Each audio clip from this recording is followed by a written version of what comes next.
middle of August, 2021, in northern Vermont. And I thought I would start this farm tour video off with those who deserve the most credit for this year, and that is our bees, our honeybees. We've had some trials with them over the last so many months. The hive has swarmed, but it survived. The queen stayed, or they made a new queen, and they're thriving. And they're pollinating everything. We've never had so much abundance on the farm. So they've done a great job this year. We've had good insect things and bad insect things, and that's what this farm tour is about. So the good insects are the bees and the pollinators, and the bad insects are the Japanese beetles. They've kind of taken us for a ride this year and taught us how we haven't dealt with them well enough, and we haven't intercropped well enough, and we haven't brought birds and parasitic wasps onto the farm enough. Here we have a Johnson Sioux Diego fooder modified compost reactor experiment going on here. From the chicken coop, we put all of the wood chips and with the poo in it and all the nitrogen, so it should be a good base. And the squash seem to like it; they're growing well inside. In the Johnson Sioux reactor, you have all of these PVC tubes that aerate the mound. Diego fooder modification, which I really like, is just one big central core where you leave only 2 foot band of compost so that air can get in here and all around the outside. So how well it works, I don't know. It seems to be working okay. One of the biggest stars on the farm right now is the peach tree. Peach tree is going crazy. We've harvested about half the fruit. There's still plenty of peaches on there. They're ripe and delicious, and this is northern Vermont. So, I mean, nothing says summer like peaches, right? But you also see the leaves, the dark side, which is all the Japanese beetles. They love this tree, and the chickens love to eat them. Chickens aren't here because it's hot. They're all hiding in their chicken silvopasture. So, chickens come from Indonesia, which is a forested area, jungle area, and that's where chickens come from. They come from the trees. So they need both trees and wooded area, shaded area to be protected. And then they also, if you want them to lay eggs, they need a sunny area. So they need sunshine too. So this is what we have both in this silvopasture. We have the fence here to give them a swatch of sunshine, and that's where we feed them, and they come out in the morning. But then in the afternoon when it gets hot, and today's a hot one, they like to come into their silvopasture forest. Isn't that right? See, shaded, protected. They can work around, scratch around in the ground. It's all theirs. I don't know if that's our girls. They look like bumblebees. But they're right here by the beehive. So these are well taken care of. There's a worker.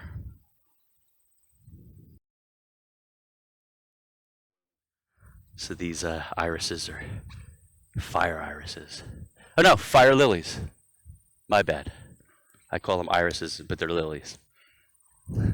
Blueberries, all the blueberries. Nothing to show you because we picked them all, or hardly anything to show you. This guy. A couple in here. This is our fire pit area, firewood area. I made a sawbuck. Take wood from out of the forest, and comes downhill. I bring it here, I cut it up, buck it up with the chainsaw, bzz, bzz, bzz, and then store the wood here. I made this year as well, out of pallets.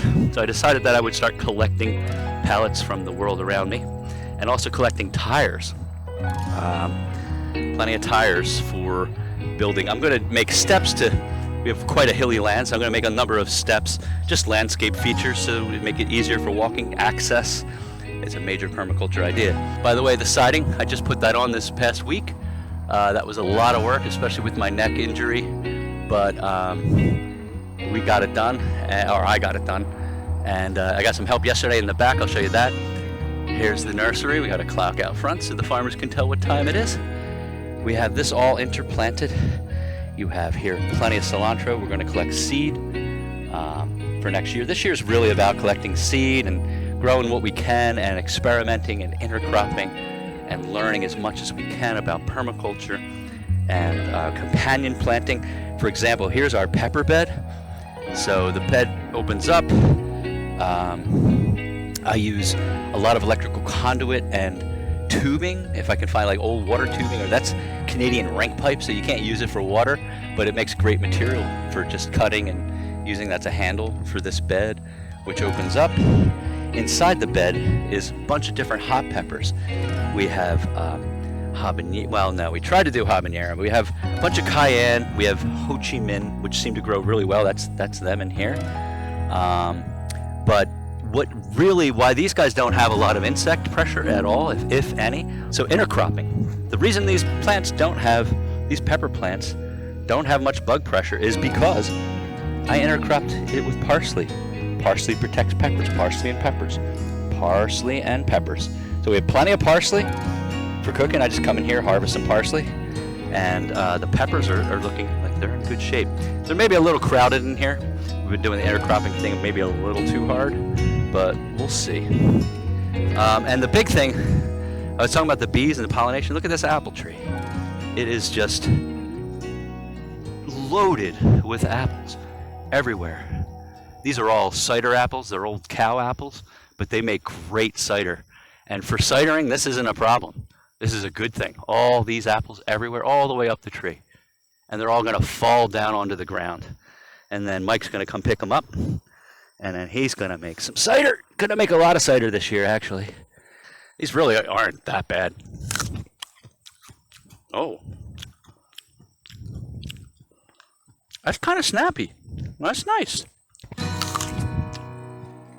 Here's another bed we have full of, that's celery and artichoke, which we need to harvest soon.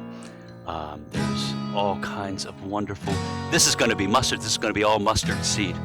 This is a seed garden. These are basically seed gardens for next year. We're trying to grow as much seed as we can. When you grow seed on your own land, that seed adjusts to your climate, your microclimate, especially during abrupt climate change. Our climates are going to be now changing at increasingly fast rates. But another way of controlling your climate is to keep planting seeds every year and collect your own seeds, and it's constantly adapting to your land. So as your climate changes, your seeds are also changing along with it. Whereas you can't get that from, if you were to buy it online or something. You could buy your initial seeds online and then make them yours. Here's part of our problem. This is asparagus in here, but it's the beetles. It's the Japanese beetles. They're really taking off. After I get off this video, in fact, I have to start collecting them. I drop them in a little bin of water. They can't get out, and then I feed them to the chickens. Okay, so this is prime real estate. If you're a plant on our farm, this is where you want to be. This is the southern potager. The southern potager garden. It's right by the house, right off the kitchen. It's south facing. The south is there. There's the sun. Look at that. And it is hot as hell. Plus, it gets a secondary reflection off of all these panels for the greenhouse or this nursery. Secondary reflection, which then lights up the plants from the other side. So they're getting all this sun, and they really take off in here. Plus, it's really good fertile soil, etc. So here we have some cosmos, which are a nice insectary plant that aid the other plants. In here, yes, tomatoes, and look at that. Lucky me. Oh, yeah. You're going to go inside with me. These are tomatoes that were brought up from my father-in-law from South Jersey, some cherry tomatoes and some Rutgers tomatoes. And so we had a jump on the season this year. We had tomatoes before maybe anybody in Vermont outside of the greenhouse people. But, yep, so that was nice. But now they're kind of dying. But now these Vermont tomatoes are taking off. They're interplanted in here. Also, we have other tomatoes. Look at this. Other tomatoes in the other tomato bed. So we probably have upwards of 50 tomato plants, but they're in experimental mode. Here's some more artichokes. Look at that. So this is asparagus. The main bed here is asparagus and strawberry, believe it or not. Strawberries are under here. They're past their spring abundance, which we got a lot of them. The chipmunk also got a lot of them, but it's okay. It was a friendly competition. Yeah, you can see more plum tomatoes everywhere along here. And here we have black locust, but they're just in pots. We're going to go plant them down in the black locust grove. One of the black locusts actually died. I saw it earlier. This is our sweet potato bed. Now it has some, air traffic control towers, which are called artichokes, in the bed, but that's mostly all sweet potatoes.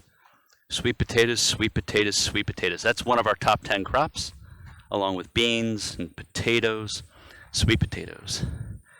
This was a lettuce garden and zucchini garden. We've gotten some monster zucchini from here recently. In fact, I think I see another one. Oh my gosh. It's big. Here's another apple tree that, if you can see that branch, it's just bending all the way over. I've never seen that, not in 9 years here. Yesterday, I had somebody come and help me. God bless him. Thank you, Austin. And so we started putting on the board and batten. Got the boards. This is a nasty area with many angles, and there's a gap between the two ladders. It's hard to bridge, hard to get up there. So we took us all day yesterday, but we got that much done. I'll finish it up probably in the next week. This is our nursery, the Nursolarium. It's been almost a year that it's been enclosed. We've been collecting data. These barrels are all filled with water, and they help regulate the heat in here using concept of thermal mass. Very passive and low-tech approach. This is a bed that we're building. We're working on. It's going to be like a garden bed for a kitchen, off a kitchen garden, lettuces, etc., herbs. This is toothache plant, which works. It absolutely works. You harvest one of the flower heads here, take off the stem, you pop it in your mouth, and you just sort of, keep it in there for minutes and let the saliva get in there, and then you start feeling your lips tingle, everything tingle, and your toothache goes away. Here's our 4 main beds, cattle panel beds. So here's bed number 1, beets and carrots. Of course, we have some protective sunflowers here, protective comfrey, guarding the bed. We're learning increasingly to plant insectary plants. Here's some cosmos, etc., some borage. Beans also help. These are all black beans. We're going to harvest all these during the winter and just break them all out of the pods and just collect thousands of beans and see how much we can get for the year. Beans are also one of our top 10 crops. We have beets on this side and carrots on that side. Carrots and beets, delicious beets. 2 rows of them, so it'll be a little bit of a succession. Bed number 2 is in here, and this is basically, we have some beets, but it's basically fennel and buckwheat over here, and beans, of course. We're growing beans up the other side. As you can see, they take the sun, but they don't block any sun from the rest of the crops because we have them on the shaded side of the thing. This is the sunny side over here, and that's more shaded. So we have fennel, here's borage, and buckwheat. Look at that. And the bees always love the buckwheat. I took some slow-mo footage on an old phone that was able to do that. Maybe I'll post it here. But it showed some of the bees pollinating in slow-mo, and it's pretty interesting. Again, more beans, and there's a lot of Japanese beetle damage to the leaves here, as you can see. In fact, there's a perpetrator right now. All right, I'm gonna turn the camera away because I'm gonna squish this guy. Yeah, black beans, top 10 crop. This is another bed that's pretty successful as far as bug pressure. We do have the cosmos in here interplanted, but I also interplanted basil and then sweet pepper, and these all help tomatoes. This is mainly a tomato bed, but then I have assistant plants like the cosmos and the basil and some sweet peppers. I think I also planted some hot peppers in here, but I don't see them anymore, so they got drowned out. You learn with succession planting that you really have to give them the space that they need. I think you do. Some people say, no, just throw it in, just let it work it out. But I don't know. If you want productive crops, I don't mind, putting something with a little bit of design. Everything doesn't have to be perfectly natural. Because you walk in the woods, there's not as much food as there is here. Like, we made this food happen by thinking about it and we're part of nature. So when we do things, that's nature doing things. And bed number 4 is potatoes. So we had some problems with potato beetles. You can see some more Japanese beetles here. See, their instinct is to just drop if you touch them. If you touch them, they'll just drop. Or they're supposed to drop. There we go. They dropped into my hand now. So anyway, potato beetles, that was a big problem. I think we're past the season now. We were out here almost daily, just picking and putting them in water and feeding them to the chickens. And you have to really keep up with them. We're doing the best we can. We have good bugs, good insects, which are the bees, which have made all this abundance. This is the most we've ever had on the farm. All the apples, or all trees are blooming. We've never had that. And that's because of the bees being so, we just have thousands of new farmers on the farm, so a lot more production on fruit. But then there's the bad bugs, and that's the Japanese beetles and the potato beetles. And we just need to learn how to deal with them. Here's another apple tree, just loaded with apples. Absolutely loaded. Bent over all the way to the ground again. Just full. We've never seen that. Bent over all the way to the ground. All of them. Curved. I had lights in here. Now the lights are almost on the ground. They were up high where you could see them. Bent over. Bent over. We've been planting some table grapes. This is right here by the apple tree. So I'm going to train it so that it goes up into the branches, and it'll be grapes and apples in the future, which will be nice. It's a permaculture idea, using a tree as the trellis. I also created a more conventional vineyard. This is for wine grapes. So this is using high tensile wire. That cedar I took out of the woods. Draw knife to take the bark off with fire. And what that does is it takes out about a ½ inch of the food for the bugs. So you're robbing them of food, so they have nothing to eat through. And then there's also pine tar and linseed oil for preservation as well. So hopefully it'll work. Here is a Western style trellising.